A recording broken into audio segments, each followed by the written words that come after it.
తండ్రి, ప్రధానులు, అధిపతులు, వారిని గూర్చిన తండ్రి నిర్ణయాలు, వీటన్నిటి గూర్చి తండ్రి మేము ధ్యానిస్తున్నప్పుడు ఎన్నో లోతైన నిగూఢమైన సంగతులు మేము చూసాం.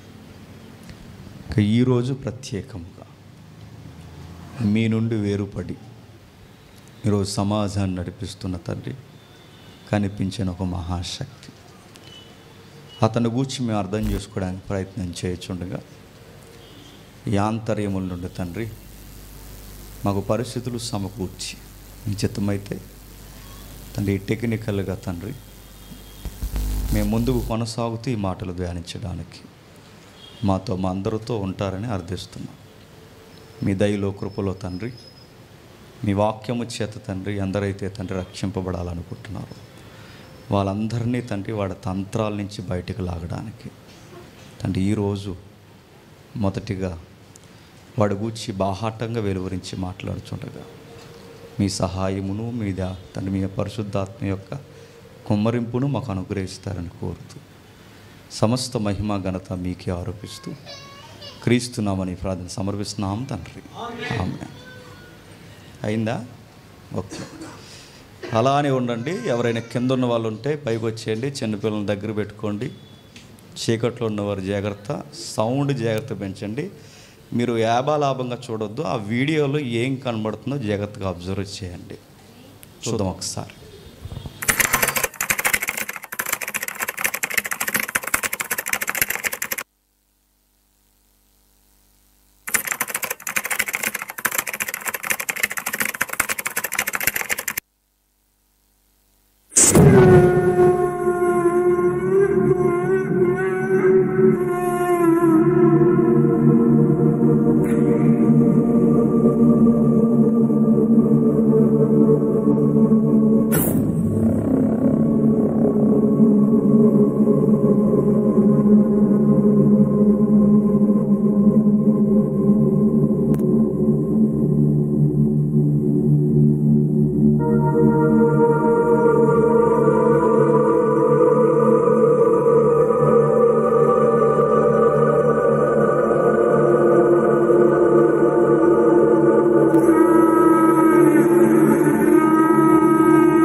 మనం పోరాడునది శరీరులతో కాదు, కానీ ప్రధానులతోనూ అధికారులతోనూ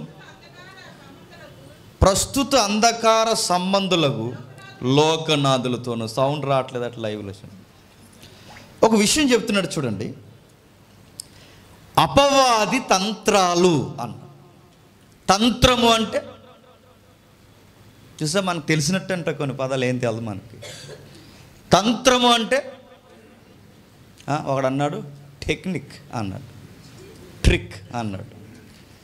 ఓకేలే ఇంగ్లీష్ ఓకే, ట్రిక్ అంటావు. ట్రిక్ అంటే తంత్రం అనకండి. తంత్రము అంటే దానికి ఒక నిర్వచనం ఉంది. తంత్రము అంటే మీరు గూగుల్ని అడిగి చెప్తుంది, ఒక భ్రమ కలిగించే మోసపూరితమైన చర్యను తంత్రం అంటారు. సాతాను ఒక భ్రమలోకి తీసుకెళ్తాడట. ఆ భ్రమలో ఒక మోసపూరితమైన చర్య చేస్తాడు. అది నిజమన్నట్టు మనల్ని మభ్యపెట్టి దీన్నే నువ్వు పూజించని చెప్తాడు. దాన్ని తంత్రం. అలాంటి చిట్కాలు, ట్రిక్స్, తంత్రాలు, కిట్కాలు అలాంటివి చాలా వాడి దగ్గర ఉన్నాయంట. ఎవరి దగ్గర? సాతాను దగ్గర. వాడు ఈరోజే కాదు ఈ టెక్నిక్స్ ఉపయోగించేది, వాడు ఈరోజే కాదు ఈ తంత్రాలు ఉపయోగించేది. ఆదామవ్వల ఏదేని తోట దగ్గర నుంచి 21వ శతాబ్దం వరకు వాడు తంత్రగొట్టి తంత్రాలు ఉపయోగిస్తాడు. తంత్రం. ఇప్పుడు మీరు అనుకోవచ్చు, వాడంటున్నారు తంత్రం అంటున్నారు, వాడంటున్నాడు తంత్రం అంటున్నాడు, కనబడతాడంటే సీరియస్గా చెప్తున్నాను, డైరెక్ట్ కనబడ్డు కానీ కనబడతాడు. అర్థం లేదు కదా, మరి చెప్తాను. డైరెక్ట్గా కనబడ్డు, అబ్జర్వ్ చేస్తే కనబడతాడు. అది వాడు తంత్రం. వాడు ఉంటాడంటే ఉన్నాడు. ఎక్కడున్నాడు? పక్కా ఎక్కడే ఉన్నాడు. వాడు ఈ లోకంలో ఉన్నాడు, ఆవహించున్నాడు. ప్రతి లోకంలో జరుగుతున్న ప్రతి కార్యం వెనక వాడే ఉన్నాడు. వాడు డైరెక్ట్ కనబడ్డగాని అబ్జర్వ్ చేస్తే కనబడతాడు. అదే వాడి టెక్నిక్. వాడు చదువుతున్న బైబిల్ వాక్యాలు మనం చదువుతున్నప్పుడు స్పష్టంగా వాడు గుచ్చి వెలువరించింది బైబిల్. అవి అర్థం కావడానికి వీడియో చేసుకొచ్చాం. వాడు తంత్రము ఆది కాలం నుంచి ఒక భాష ఉపయోగిస్తాడట.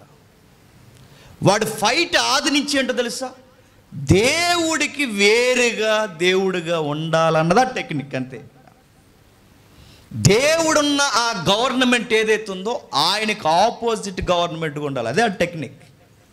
దాని కొరకు ఏదైనా చేస్తాడు, దాని కొరకు ఎన్ని ట్రిక్లైనా ఇస్తాడు, దాని కొరకు ఎన్ని తంత్రాలు ఇస్తాడు. అవసరమైతే ఆడు ఎన్నెన్ని సింధులు శికారులు చేయాలో అన్నీ చేస్తాడు. ఇందాక చూసాం కదండి. మళ్ళీ ఒకసారి ఆ ఇమేజెస్ చూడండి.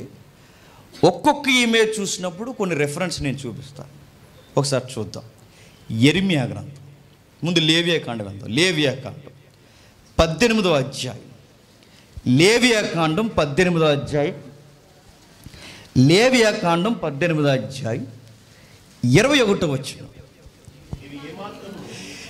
నీవు ఇశ్రాయేలు, నువ్వు ఏమాత్రము నీ సంతానమును మెలేకు నిమిత్తము అగ్నిగుండమును దాటనీయకూడదు. ఏం చేయకూడదట? మెలేక్ అనేది ఒక దేవత. కనబడుతుందా? మెలేక్ అనేది ఒక దేవత. ఆ దేవత దగ్గరికి నీ బిడ్డలను అగ్నిగుండం దాటనకూడదట. నేను మాట్లాడుతాను చెప్పండి. అగ్నిగుండం దాటడం అంటే, అగ్నిగుండం దాటడం అంటే ఇండియాలో ఒక ట్రెడిషన్ ఉంది. అది కాదు, నిప్పుల మీద నడుపుతారు, అది కాదు. అగ్నిగుండం దాటించొద్దు. ఇదిగో నీ పిల్లల్ని అగ్నిగుండం దాటించడం, దాని అర్థం ఏంటంటే, అదిగో ఆ వేడిగా కాలుతున్న ఆ దేవతను చూసారా? సగం ఎద్దు, లేదా సగం జంతువు, సగం మనిషి ఆకారం. అది రాగితో తయారు చేస్తారు. రాగితో తయారు చేసిన ఆ ఆకారం వెనకాల వేడి నిప్పులెట్టి బాగా వెలిగిస్తారు. ఆ వెలిగించిన తర్వాత ఈ రాగి కొనుక్కున్న వెంటనే త్వరగా వీటెక్కిపోతుంది కదండి, త్వరగా ఉష్ణోగ్రతకు లోనవుతుంది. ఆ సలచలా మారుతున్న ఆ రాగి చేతుల మీద, ఆ చేతులు ఉన్న విగ్రహం చేతుల్లో పసిపిల్లని తీసుకెళ్ళి అందులో పెట్టేస్తారు. దాన్ని అగ్నిగుండం దాటించడం. పసిపిల్లోని వేడిగా కాగిన రాగి విగ్రహం మీద పెడితే ఏమవుతుంది? బొగ్గును బూడిద రాలిపోతాడు ఒకసారి. అలా బలిచ్చేవారట క్రీస్తు పూర్వం. ఎందుకు బలిస్తున్నారా మీరు అని అడిగితే దేవుడు ఇమ్మన్నాడు అని చెప్పేవారు. ఏంటి? దేవుడు. నిన్న కాక మొన్న హైదరాబాదులో నరబలేశారు తెలుసా? నిన్న కాక మొన్న మన తెలుగు రాష్ట్రాల్లో వయసుకు వచ్చిన ఆడపిల్లల్ని ఇద్దరిని సొంత తల్లిదండ్రులు డెంబులతో గుద్ది పూజలో చంపేశారు. మీరు గమనించారా? ఇవన్నీ ఎందుకు జరుగుతున్నాయి? వాళ్ళు ఏదో బిలీఫ్, నమ్మకం ఉంది. ఆ నమ్మకం అనే ఆ తంత్రాన్ని ఉపయోగించే వాడు ఉన్నాడు వెనకాల. వాడు డైరెక్ట్ కనబడతాడు. వాడు ఏం చేస్తాడంటే చూడండి, వాడి యాసాలన్నీ ఎలా ఉంటాయి ఇమేజెస్ చూపిస్తూ ఉండు. నీ పిల్లలను ఆ దేవతకి అగ్నిగుండానికి ఇవ్వకో, ఘోరం అది. ఇంకా ఏం చేస్తారు చూడండి, అదే లేవియాకాండం 20వ అధ్యాయం 2-5 వచనాలు చూడండి. ఇశ్రాయేలీల్లోనే కానీ ఇశ్రాయేలు ప్రజలలో నివసించు ఒకడు ఏమాత్రమును తన సంతానమును మెలేకునకు ఇచ్చిన ఎడల వానికి మరణశిక్ష. అంటే పిల్లల్ని బలేసేయడం అనేది నీకేమర్థం అవుతుంది? పిల్లల్ని దేవుళ్ళకి ఇచ్చేయడం అనేది ఘోరమైన చర్య. ఇవి జరిగాయట, చరిత్రలో జరుగుతున్నాయట ఎప్పటికీ. ఎందుకు ఇచ్చేస్తున్నారంటే ఆ ఇచ్చేస్తున్నది సరాసరి వాళ్ళు ఎవరికి ఇచ్చేస్తున్నాం అంటున్నారు తెలుసా? దేవుడికి ఇచ్చేస్తున్నారు.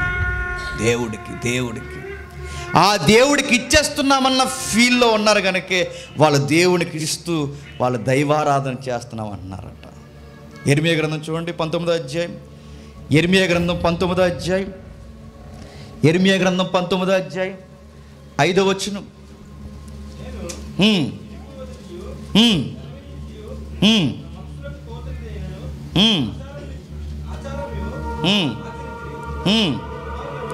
తమ కుమారులను దహన బలులుగా కాల్చుటకై బయలునకు బలిపీఠములు కట్టించిరి. ఇప్పుడు అవుద్దా వీడియో? ఇప్పుడు నేను చెప్పిన రెఫరెన్స్ అన్నీ మీరు చూడండి. ఒక రాగి విగ్రహాన్ని వెళ్తారు, ఆ విగ్రహం పేరు బయలుదేవుడు.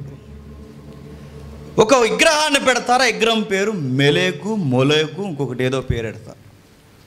అస్తారెతు, అసూరియన్స్ దేవుడు, రకరకాల పేర్లు. ఇవన్నీ బైబిల్లో ఉన్నాయి ఆ పేర్లన్నీ. ఇవన్నీ చూస్తున్నప్పుడు మనకేమర్థమవుతుందంటే దేవుళ్ళకే నరబలిచ్చారు. అవన్నీ చేసే దగ్గరుండి ఇందాక స్టార్టింగ్ ఇమేజ్లో ఫోటో అర్థం చూసారు, ముగ్గురు ఎలా సేవిస్తున్నారు. వాళ్ళ మంత్రగాళ్ళు ఆ రోజుల్లో. చూస్తారు ఒకసారి చూడండి, జస్ట్ చూడండి, మీకు ఏదోలాగా అర్థం అవ్వాలని నా బాధ. ఏదోలా చూడండి.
ద్వితీయోపదేశకాండం 32వ అధ్యాయం.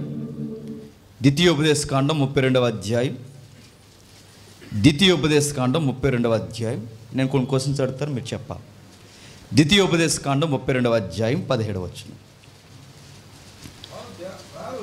వారు దేవత్వము లేని దయ్యాలకు, తామెరుగని దేవతలకు, క్రొత్తగా పుట్టిన దేవతలకు, తమ పితరులు భయపడని దేవతలకు బలర్పించారు. ఒక మాట్లాడుతాను చెప్పి, బైబిల్ ఎక్కువ చదువుతుంటే దేవుడు ఫైట్ చేసింది దేని గురించో తెలుసా? విగ్రహాల జోలికి పోవద్దన్నాడు. విగ్రహాలకు అర్పించినది కూడా తినొద్దన్నాడు. ఇలా చెప్పినందుకు కొంతమంది మానేసి వెళ్ళిపోయారు ఇక్కడి నుంచి. ఈసారి జాతకమేనండి, ఇది వినమని చెప్పండి, రగడే కాలకి. ఎందుకు విగ్రహాల జోలికి పోతుంది నేను ప్రశ్న అడుగుతున్నాను. విగ్రహంలో ఏమన్నా ఉందా లేదా? దేవత్వం ఉందా? విగ్రహంలో శక్తి ఏమన్నా ఉందా? విగ్రహం వట్టిదని బైబిల్లో ఉందా లేదా? అప్పుడు ప్రశ్న, విగ్రహంలో ఏమీ లేనప్పుడు, విగ్రహం ఒట్టిదైనప్పుడు, విగ్రహం దగ్గరికి వెళితే ఏం చేస్తే ఏమైంది? మరి ఎందుకు దేవుడు వెళ్ళొద్దంటున్నాడు? నా ప్రశ్న మీకు అర్థమైందో లేదో? విగ్రహం వట్టిది, విగ్రహంలో ఏమీ లేవు, విగ్రహం వట్టిది ఏమీ లేనప్పుడు మరి విగ్రహం జోలికి ఎందుకు దేవుడు పోవద్దు అంటున్నాడు? విగ్రహం వట్టిదే కానీ విగ్రహం వెనకాల కొన్ని ఆవాసం చేస్తాయట. ఇంకా అర్థమైందో లేదో? విగ్రహంలో దేవత్వం లేదు కానీ ఆ రూపాలు చేసుకున్న వెనకాల దయ్యాలు తెస్టేసి కూర్చుంటాయి. అందుకే పోవద్దు.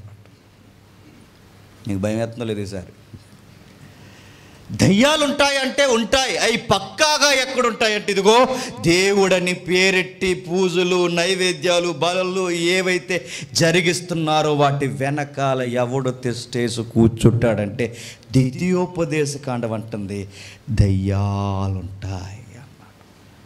ఏముంటాయట? దయ్యాలా?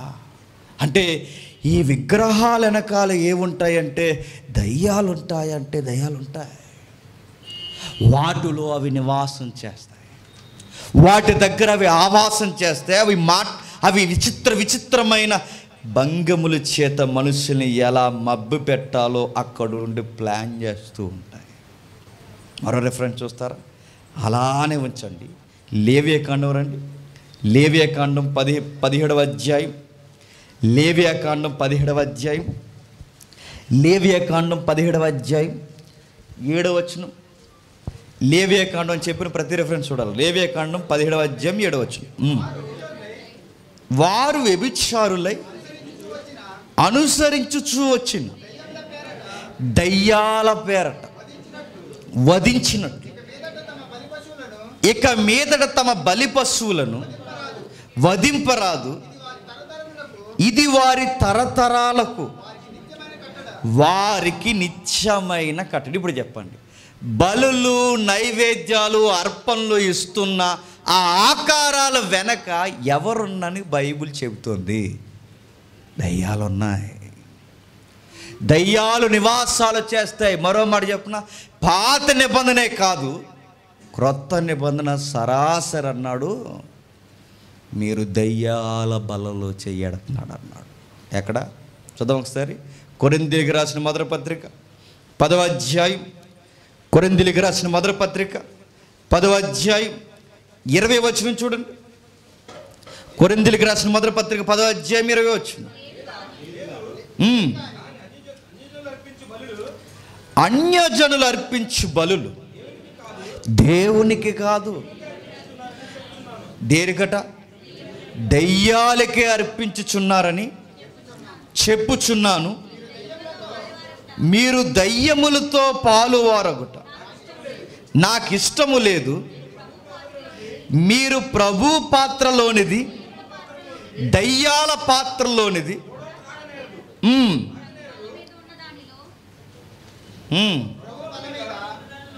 నేను చదువుతానాగండి.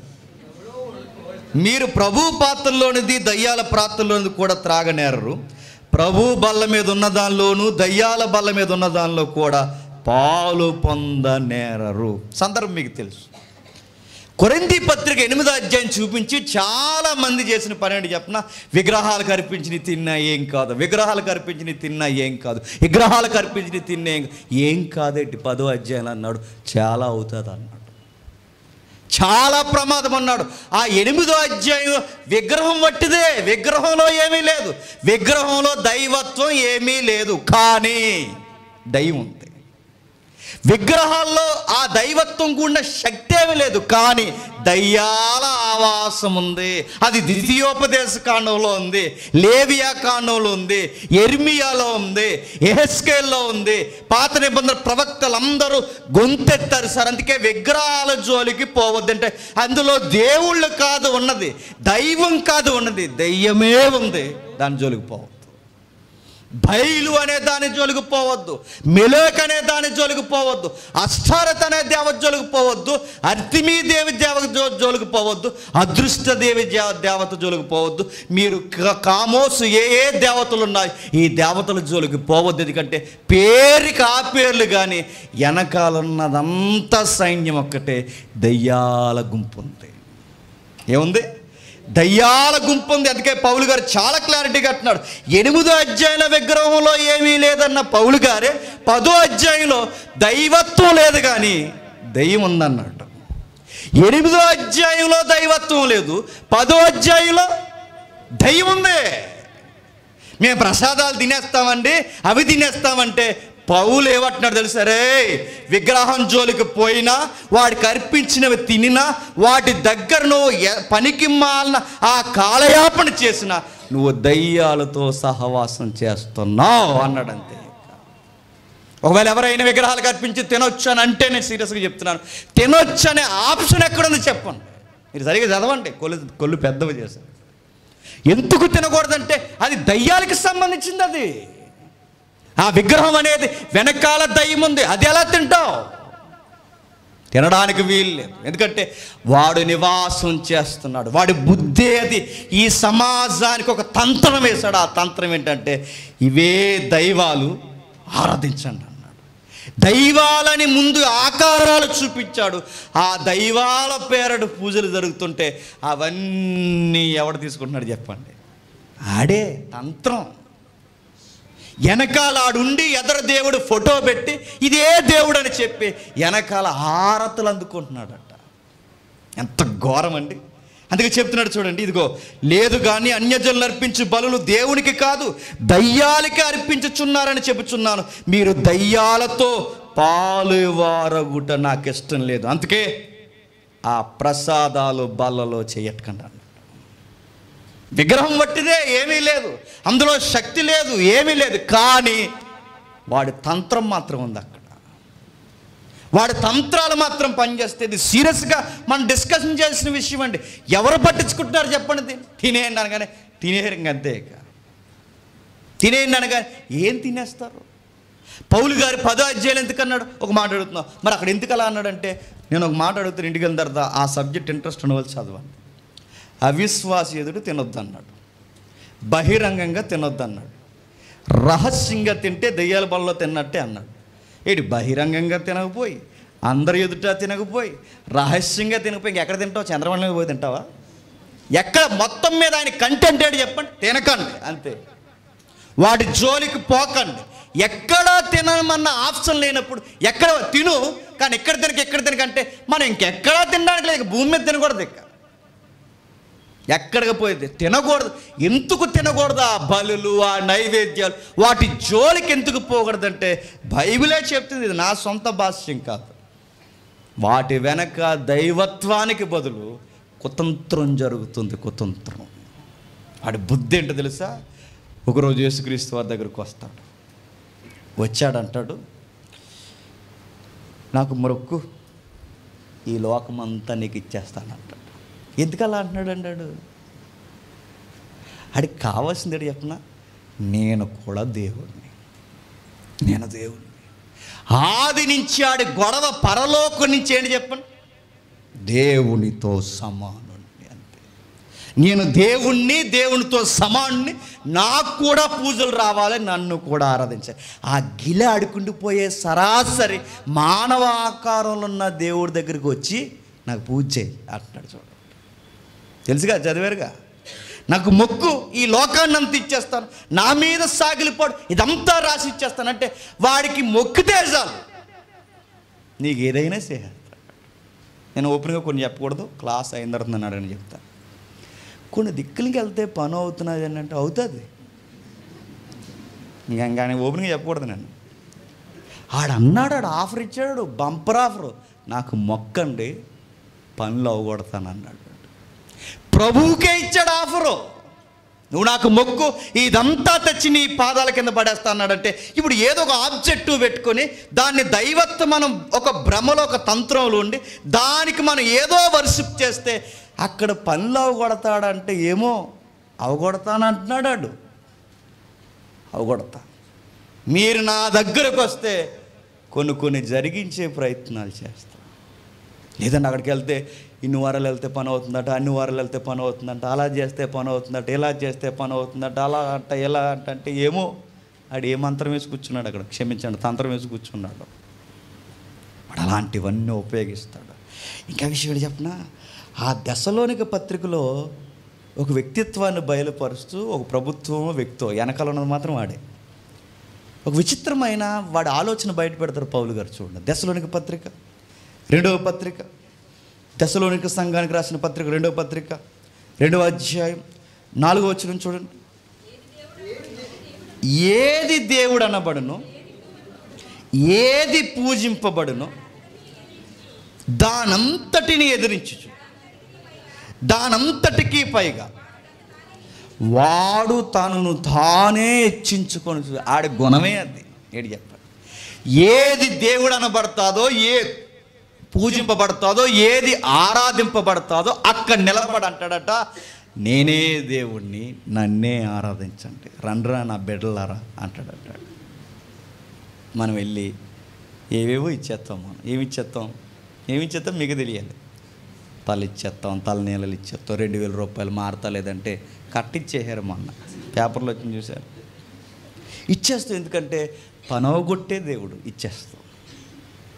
నేను ఎవరిని ఉద్దేశించి కదండి, పురాతనమైన మనుషుల దగ్గర నుంచి వాడు వాడుతున్న దేవుడు పేరిట తంత్రం. ఆడి కనబడ్డం, కానీ అబ్జర్వ్ చేస్తే చెప్పండి కనబడతాడు.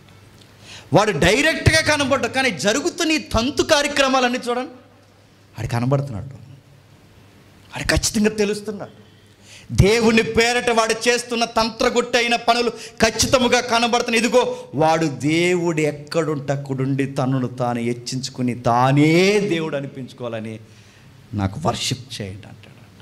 అంటే నువ్వు ఇప్పుడే ఇక్కడే ఏదో ఒక ఆకారం పెట్టి, మరి ఫోటో పెడతావో, యేసుక్రీస్తు వారు పెడతావో, ఏదో ఒకటి పెట్టి దానికి పూజలు అందిస్తూ దేవుడు దేవుడు దేవుడు దేవుడు దాన్ని మొక్కితే అందులోకి దైవత్వం రాదు. చెప్పండి, ఏమసలు చెప్పాలి, అర్థమైతే మీరు దైవత్వం రాదు. మరి దురాత్మ వచ్చి కూర్చుంటా, అది వచ్చిందని నీకు తెలియదు. ఎందుకంటే అది చెప్పడు, ఎందుకంటే నువ్వు పూజ చేస్తున్నావు. వాడికి చెయ్యి నాన్న, చిట్కాన్న చెయ్యి అని చెప్తా. ముగ్గేస్తాం, నిమ్మకాయలు ఎడతాం, ఎండి మిరగాయలు చదువుతాం, ఎర్ర ముద్ద, తెల్ల ముద్ద, నల్ల ముద్ద, ఆ ముద్ద, ఈ ముద్ద, నేను ముద్దని చేసి మొత్తం ఆడెత్తాడు. ఎందుకంటే వాడేసిన తంత్రాలకు ఎవరైనా చెప్పండి పడతాడు. అంతా ఒకే స్టైల్లో వెళ్ళండి. అందుకే ఆడు వివిధ తంత్రాలు అన్నాడు. ఒకే స్టైల్లో వెళ్ళడం, డిఫరెంట్గా వెళ్తాడట. జేమ్స్ దగ్గరికి ఎలా వెళ్ళాలి, సురేష్ దగ్గరికి ఎలా వెళ్ళాలి, డేవిడ్ దగ్గరికి ఎలా వెళ్ళాలి, ఎవరిని ఎలా మౌల్డ్ చేయాలో అన్ని కోణాల్లో వెళ్తాడట. తంత్రం. మరో మాట చెప్పనా, మత్తయి సువార్త చూడండి ఒకసారి, 25వ అధ్యాయం, జస్ట్ చూడండి సందర్భాలు. మత్తయి సువార్త 25వ అధ్యాయం 41వ వచనం. అప్పుడు ఆయన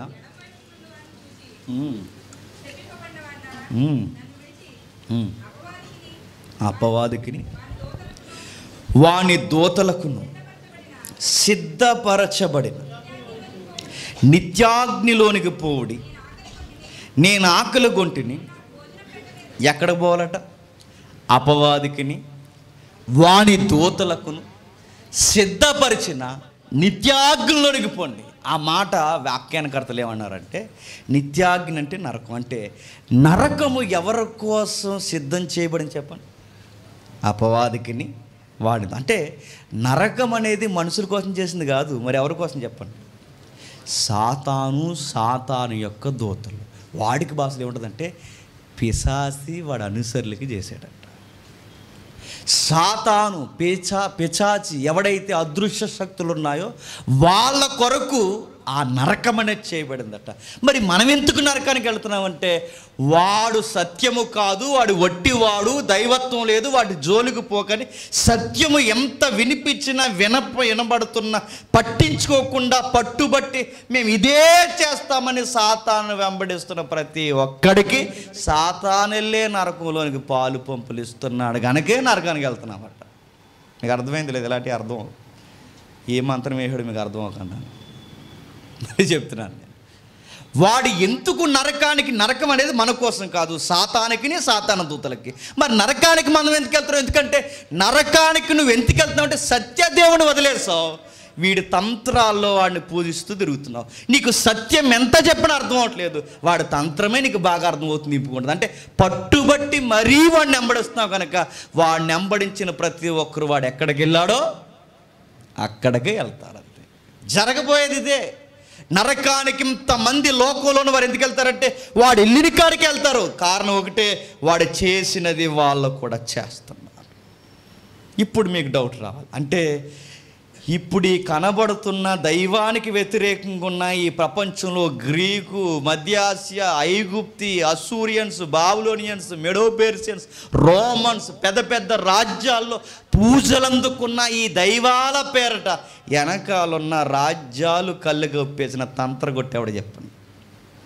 ఏంటి ఆ పెద్ద రాజ్యాలనే కళ్ళు గప్పేసాడట, వాళ్ళనే కళ్ళు గప్పి వాళ్ళ చేనే పూజలు అందుకున్నాడట.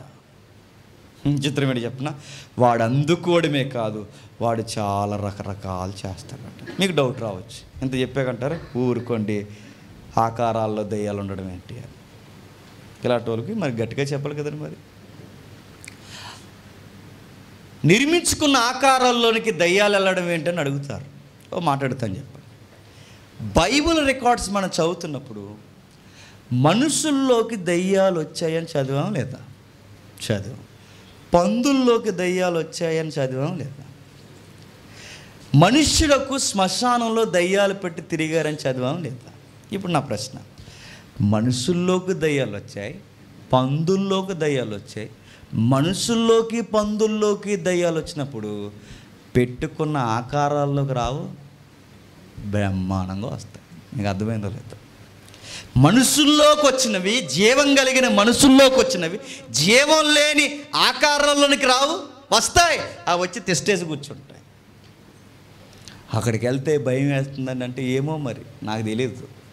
అది మొన్న ఒక ఆయన, ఇంకా దర్యాప్తు జరుగుతున్నాయండి కొన్ని సంగతులు, నాకు నిజంగా కొన్ని విషయాలు అర్థం చేసుకోవడం కష్టం. మొన్న ఒక ఆయనట బైబిల్లో చెప్తాడు, ఆయన దయ్యాలు లేవు, అవి లేవే, స్ట్రెస్ అంతా, అవి లేవు ఇవి అంటే లోజ్ లేదన్నా మేము చాలా ఫేస్ చేస్తున్నాం, సంథింగ్ ఏదో జరుగుతుంది ఆడికి వెళ్ళేసరికి అంటే భయం వేసినాడే యాగి అంటాడు. లేదన్న ఒకసారి మీరు రండి ఫేస్ చేయండి అంటే మీరు అందరూ అక్కడ ఉండండి, నేను వస్తాను వెళ్ళాడు. వెళ్ళినోడు కంగారు వచ్చేసాడు, మళ్ళీ మళ్ళీ వచ్చేసాడు.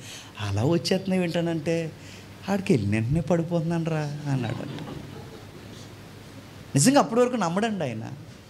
అటు నుంచి అటు డైరెక్ట్ కాల్ ఒక బ్రదర్కి ఫోన్ చేశాడు, ఆ బ్రదర్ నాకు ఫోన్ చేశాడు, బ్రదర్ ఇప్పటి వరకు ఏదైతే నమ్మామని బోధించారో వాళ్ళందరూ ఏమవుతుంది తెలుసా, ఇప్పుడు ప్రాక్టికల్ ఏదో జరుగుతుంది, ఇప్పుడు దీన్ని ఎలా ఎక్స్ప్లెయిన్ చేయాలంటే నేను అన్నాను నాకు తెలియదు నాకు తెలియదు ఆ ప్రాక్టికల్ విషయం.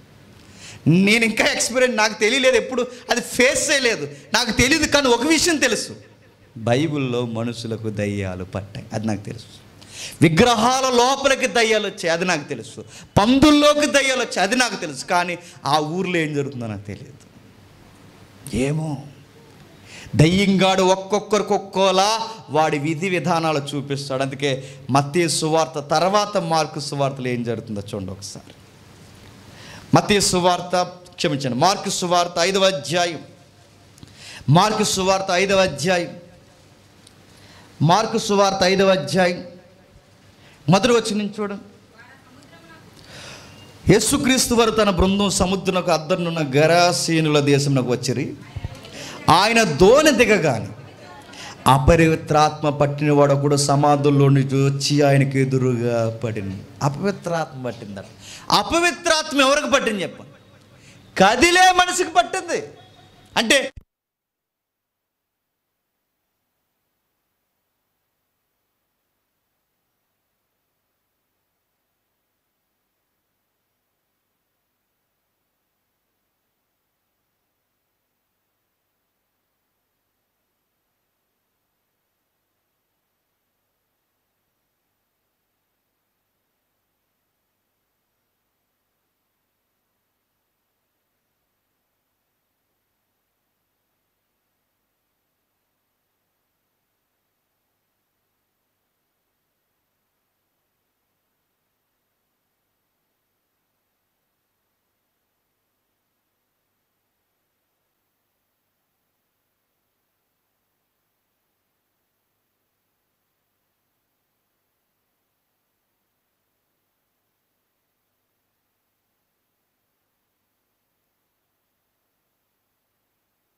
చదువు ఒకసారి మార్కు సువార్త.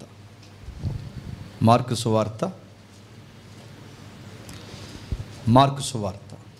త్వరగా ముగించుకుందాం, చాలా టైం అవుతుంది. వచ్చే వారం కంటిన్యూ చేద్దాం. 10 అవుతుందిగా, వాతావరణం కూడా మారింది. మార్కు సువార్త 5వ అధ్యాయం మొదలు వచ్చుండండి.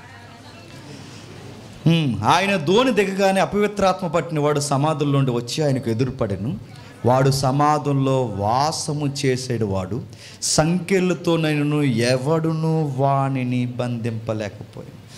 పలుమారు వాని కాళ్ళకు చేతులకు సంకెళ్ళు వేసి బంధించినను వాడు ఆ చేతి సంకెళ్ళు తెంపి కాళ్ళ సంకెళ్ళను తుత్తి నీళ్ళుగా చేసిన కనుక ఎవడును వానిని సాధుపరచలేకపోయాను. ఎలా చేస్తున్నాడు?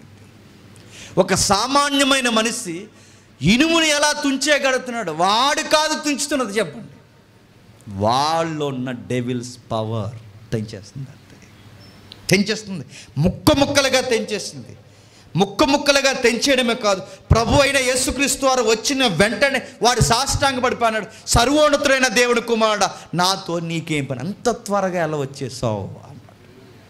ఇంత త్వరగా ఎలా వచ్చావు? నాకు ఈ మనుషులు చూస్తే భయం కదా, ఎందుకంటే వీళ్ళందరూ నాకు కీలు బొమ్మలు. నిన్ను చూస్తే భయం.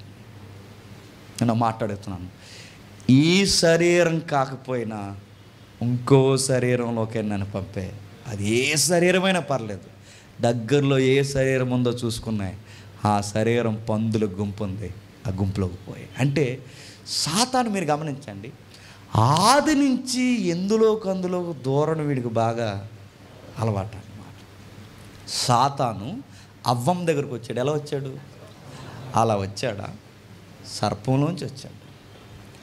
సాతాను చాలా దిక్కున వాడు ప్రత్యక్ష ప్రభువు దగ్గర తప్ప ప్రతి దిక్కున వాడు ఏదో ఒక ఆబ్జెక్ట్ ఎదుక్కున్నాడు. చూడండి, ఎదుగుతాడంటే మనుషులోకి వచ్చిన వాడు, జంతువుల్లోకి వచ్చిన వాడు విగ్రహాల వెనక్కి కూడా చెప్పండి వస్తాడు. అందుకే విగ్రహాలకు అర్పించినవి చెప్పండి తినకూడదు, విగ్రహాల బలలో చేయి పెట్టకూడదు, ఎందుకంటే వాడి ఆవాసం ఉంది అక్కడ.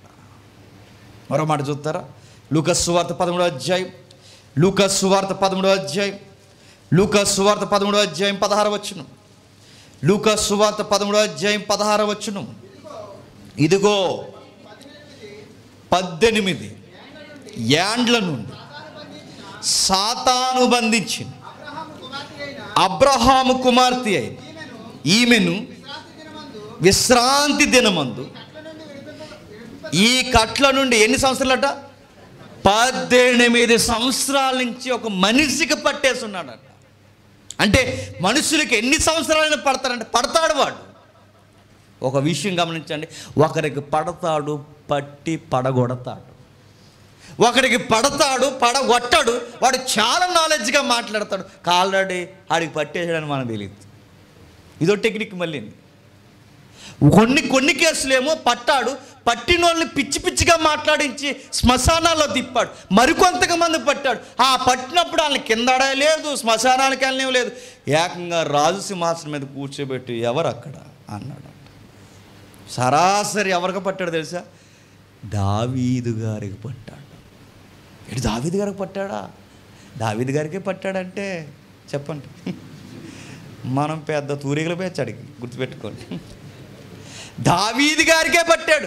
ఎలా పట్టాడు ఒకసారి చూడండి. అక్కడ విచిత్రమైన పదం ఉంది, ఆ పదం చూడడానికి వెళ్దాం ఒకసారి. మొదటి దినవృత్తాంతాల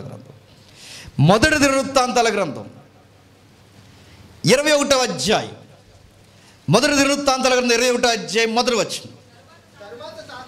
తర్వాత సాతాను ఇశ్రాయేలీయులకు విరోధముగా లేచి ఇశ్రాయేలీయులను లెక్కించుటకు దావీదును సాతాను ప్రేరేపింపగా. ప్రేరణ కొంతమంది వ్యక్తులకేమో విలవిల్లాడించిందంట, కొంతమంది వ్యక్తులకేమో శ్మశానాల్లో తిప్పిందంట, కొంతమంది ఎత్తునేమో మూర్ఛలిపోయినట్టు పడిపోయేలా చేసిందట, కొంతమంది వ్యక్తుల్ని డిగ్నిటీగానే ఉంచిందట. ఆ డిగ్నిటీలో ఉత్ప్రేరణ కలిగించిందట.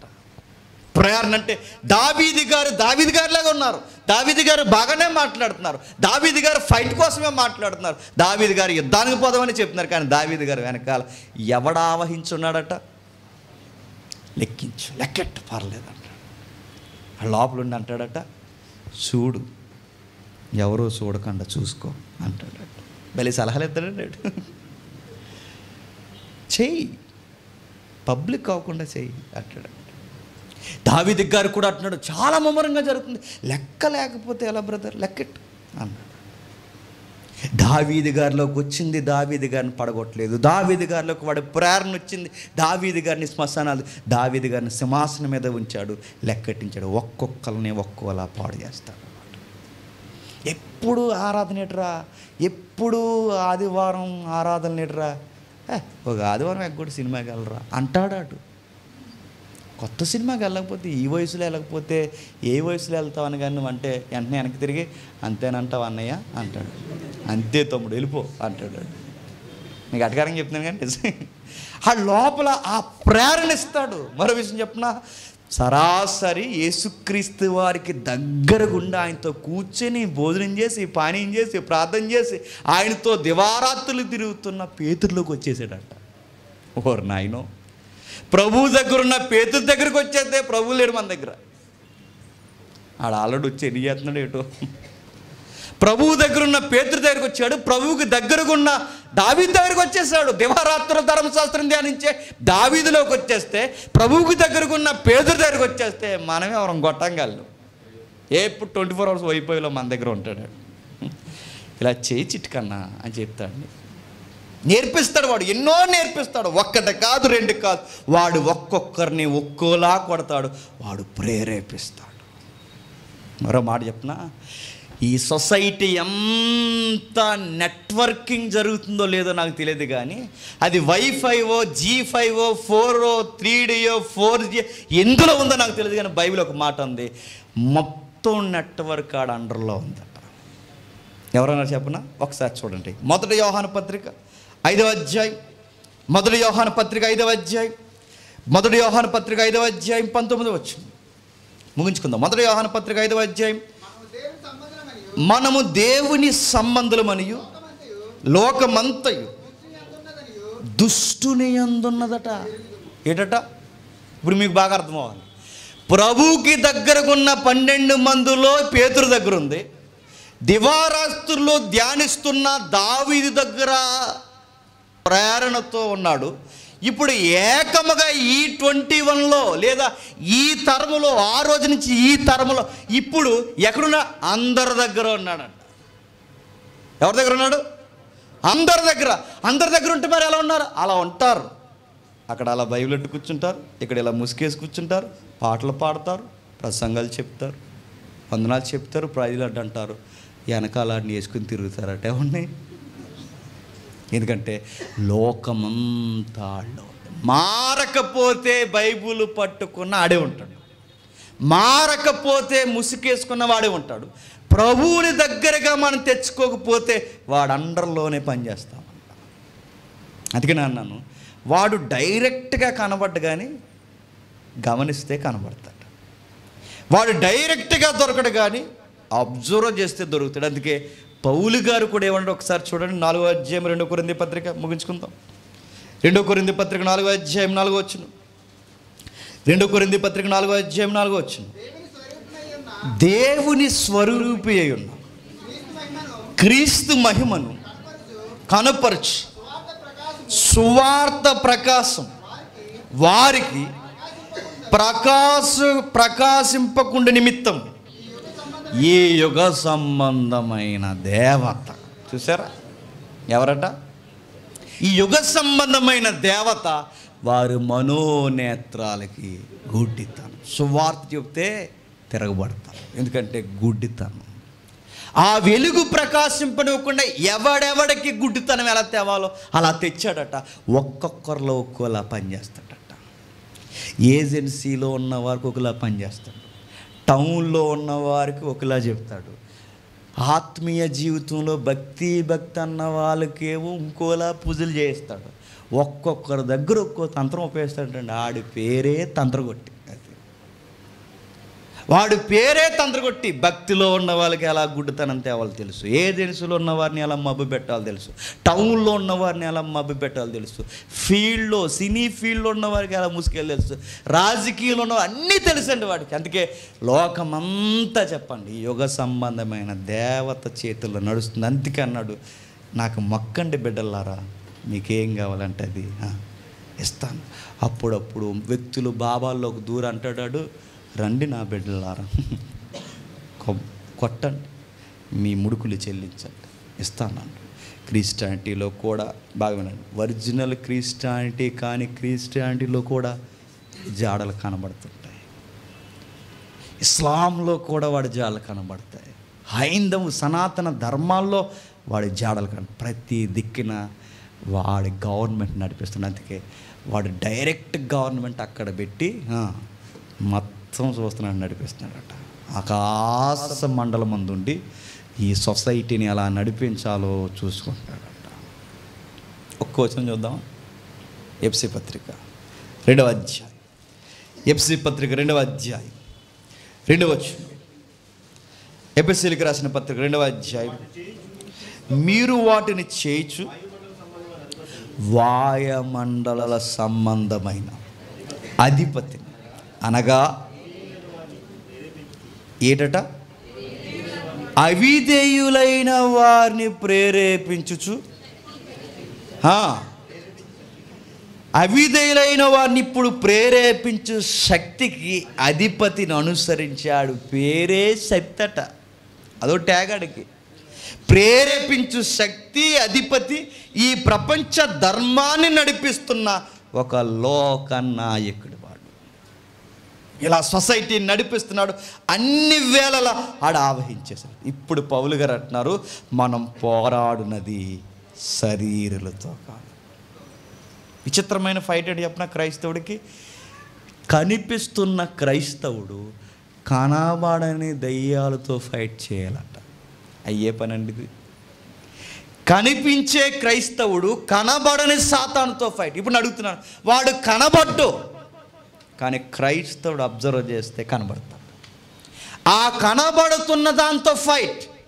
వాడు ఎక్కడ కనబడతాడు? ఇదిగో దేవుని పేరు చెప్పి మోసగిస్తున్న దగ్గర కనబడతాడు. వాడు ఎవరెవరిని ఎలా ప్రేరేపిస్తున్నా ప్రతి దిక్కున కనబడతాడు. వాడితో మనం ఫైట్ చేయలేదు. ఎందుకంటే వాడు ఎన్నెన్ని సెక్టార్లో ఆవహించడం చెప్తున్నాడు. చూడండి, అనగా మీరు అపవాది తంత్రములు ఎదిరించుటకు శక్తి గలవారు ఒకటకు దేవుడిచ్చిన సర్వాంగ కవచమును ధరించుకొనుడి. అనగా మనం పోరాడునది శరీరంతో కాదు కానీ ప్రధానులతోనూ అధికారులతోనూ ప్రస్తుత అంధకార సంబంధులకు లోకనాథులతోనూ ఆకాశ మండలమందున్న దురాత్మల సమూహములతో పోరాడుచున్న పౌలు గారు ఫైట్ చాలా క్లారిటీగా ఉంది. ఆయన చాలా క్లారిటీగా చెప్తున్న, ఇదిగో ఆ దయ్యాలు ఉన్నాయి, ఆ దురాత్మలు ఉన్నాయి, వాడి యొక్క ఆవాసం ఉంది, ఈ సమాజాన్ని వాడు నడిపిస్తున్నాడు. ఈ మనుషులందరూ ఏ ప్రేరణకు లోనైపోయి పాడైపోతున్నారంటే వాడి ప్రేరణకు లోనైపోయి పాడవుతున్నారు. పైపచ్చికాడు ఎలాంటి చెప్తున్నా, దెయ్యాలు సినిమాలను ఆడే తీయించి ఆడి కనబడకుండా దాక్కుంటాడు. మన దెయ్యాలు అనగానే మల్లెపూలు, కరివేపాకు, చెప్పండి, కోడిగుడ్లు, ఎండు మిరగాయలు ఇది అనుకున్నాను. అని విషయం ఏంటి చెప్పిన, నువ్వు కరివేపాకు కోడిగుడ్డు ఎట్టక మునిపి ఆల్రెడీ నీ కిచెన్ రూమ్ బెడ్రూమ్లోకి వచ్చేస్తాడు. నీకు అర్థమైంది లేదు. ఆడు ఆల్రెడీ ఉంటాడు. నేను అలాగ ఆడి తంత్రం. యేసుక్రీస్తు అన్నాడు, వాడు పచ్చి అబద్ధికుడు, ఆది నుండి అబద్ధానికి జనకుడు. ఆడినట్టు అబద్ధాలు ఎవడో అంటాడు. అంత బాగా ఆడిస్తాడు. వాడు ఎందులోకి వస్తే అందులో వాడు గుడ్డితనం కలిగించి ఇదే వాస్తవం నడిచిపోండి అంటాడు. ఒక్క భాగం చూసాం మనం. దెయ్యాలు ఉన్నాయా అంటే ఇప్పుడు చెప్పండి, ఉన్నాయి. విగ్రహాల దగ్గర ఏవేవో జరుగుతున్నాయంటే, ఎందుకంటే విగ్రహం వట్టిది దేవత్వం లేదు, కానీ విగ్రహాలు వెనకాల ఆడున్నాడు. ఎవడో చెప్పండి, లోకనాయకుడు. ఆడు ఉండి ఏం చేస్తాడంటే వాడు ఏమైనా చేస్తాడు. యేసుప్రభు వారికి ఆఫర్ ఇచ్చాడు, ఏమనంటే నాకు మొక్కు, నీకు కావాల్సినవన్నీ ఇస్తానన్నాడు. మరి కొన్ని దిక్కునికి వెళ్ళి మొక్కుతే ఏదో అంటున్నారు, ఏమో మనకు తెలియదు. మరి అది మీకే ప్రాక్టికల్గా తెలియాలి. ఇవన్నీ ఏంటంటే మొత్తం మీద ఈ ప్రపంచానికి యుగ సంబంధమైన దేవత అండర్లోనే చెప్పండి నడుస్తుంది. మరి మిగిలిన వచనాల సంగతి, మరి ఇప్పుడు చాలామందికి దయ్యాలు పడుతున్నాయి అంటున్నారు. ఇవన్నీ ఏంటంటే అవన్నీ చెప్పండి బ్రేక్ తర్వాత. ఎప్పుడు బ్రేకు వచ్చేవాళ్ళు, మళ్ళీ కరెంట్ పోవచ్చు, ఏదైనా జరగవచ్చు, ల్యాప్టాపే పేలిపోవచ్చు, ఎందుకంటే ఎపిసోడ్ ఆడుతుంది. ఏదైనా జరగదు, నేను ముందే చెప్పాను, పోయింది. ఏదైనా జరగచ్చు. రండి, అబ్జర్వ్ చేయండి. ఆదరించి వాడు తంత్రాలు వేశాడు. అసూరియన్స్, మెడోఫెర్సియన్స్ను, రోమన్స్ని, గ్రీకులను అందరినీ పాడు చేసి వాడు భయంకరంగా వాడు ఏం చేశాడు ఆ వీడియోలో చూసాం.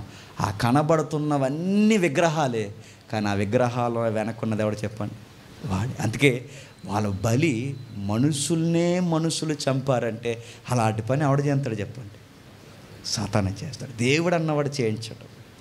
మనుషులు సాతానే చేస్తాడు. ఎందుకంటే దేవుడు చెప్పాడు, నువ్వు దేవుని స్వరూపం అయితే నీ పక్కోడు కూడా దేవుని స్వరూపం, దేవుని స్వరూపం మరొక దేవుని స్వరూపాన్ని చంపకూడదు. అయినా చంపుతున్నారంటే ఆ పనులు చేస్తున్నది ఎవడు చెప్పండి అక్కడ, దేవుని పేరిట సాతాను. అందుకే జంతువులు పీకులు కొరికేస్తుంటాడు. మొన్న ఆయన చూశాను, చచ్చిపోయిన శవం మీదకి ఎక్కి అలా తపస్సు చేస్తూ దేవుని ఆరాధన అన్నాడు. ఇవన్నీ ఏంటండి, సాతాను తాగుతారు, ఎగురుతారు, తందనాలాడతారు. ఆడపిల్లలు భయంకరమైన అర్ధనగ్న మేళాలు, తాళాలు, ఇవన్నీ చూస్తుంటే మీకు అర్థమైపోవాలి, వీడు ఖచ్చితంగా ఇక్కడ తెస్టేసి కూర్చున్నాడు. సంబరాలు అని ఎగరకండి. సంబరాలాడు ఉన్నాడట, ఎవరు చెప్పండి. తీర్థాలు అని తిరగకండి, ఎవడుంటాడు చెప్పండి. తీర్థాలాడు ఉన్నాడట, ఎవరు చెప్పండి. ఆడుంటాడు. అక్కడికి వెళ్ళి పాలు పంపులు పొంది, ఏం పర్లేదు భోజనాలు తినేసాం, ఏం పర్లేదు ఏదో పెట్టారు, మరి మొహమాటంగా ఉంటుంది తినేమంటే, మొహమాటంగా ఉంటుందని వేసాడు నీకు మంత్రం. వాడు తిన్నావు. అందుకే మీకు ఈ సబ్జెక్ట్ అర్థమైతే దయచేసి వాడు జోలికి పోకండి. ఎందుకంటే దేవుడు ముందే చెప్పాడు, విగ్రహాల జోలికి పోవద్దు. విగ్రహం వట్టిదే ప్రభు, మరి ఎందుకు పోవద్దు అంటున్నామంటే, విగ్రహం వట్టిదే, దైవత్వం లేదు. కానీ నాలాంటి దేవుడు ఎక్కడా లేడు. కానీ దాని వెనకాల దేవుళ్ళని చెప్పుకునే దురాత్మల సమూహం. అందుకే మీరు అక్కడికి పోవద్దు. వచ్చేవారు మాట్లాడుకుందాం. ప్రేమగల తండ్రి, కృపగల దేవుడు, ఎందరికి ఈ సంగతులు అర్థమవుతున్నాయో, ఎందరు ఈ సంగతులు గ్రహిస్తున్నారో నాకు తెలియదు. ఎన్నో ఆటంకాలు ఉన్నా తండ్రి తరగతిని నడిపించారు. మీ చిత్తమైతే తండ్రి వచ్చే వారం కూడా తండ్రి ఈ తరగతిని మరింత లోతుల్లోకి నేర్చుకోవడానికి మీ దయగల హస్తముల చేత మమ్మల్ని నడిపిస్తారని కోరుతున్నాను. ఎవరు అపార్థం చేసుకొనక తండ్రి అర్థమయ్యే రీతిలో తండ్రి ప్రతి లేఖనాన్ని ధ్యానించడానికి సహాయం అనుగ్రహించండి. మా శత్రువులను, మా మిత్రులను మీకు అప్పగిస్తూ, వచ్చిన బిడ్డలందరినీ మీకు అప్పగించి క్షేమంగా వారి గృహాలకు చేరుస్తారని కోరుతూ క్రీస్తున్నామని ఈ ప్రార్థన సమర్పిస్తున్నాం తండ్రి. ఆమేన్. నేను చదువుతాను. కొరింథీయులకు రాసిన మొదటి పత్రిక 11వ అధ్యాయం. టైం అవుతుంది కనుక నేను చదివేస్తాను. కొరింథీయులకు రాసిన మొదటి పత్రిక 11వ అధ్యాయం 23వ వచనం. నేను మీకు అప్పగించిన దాన్ని ప్రభువు వలన పొందితిని.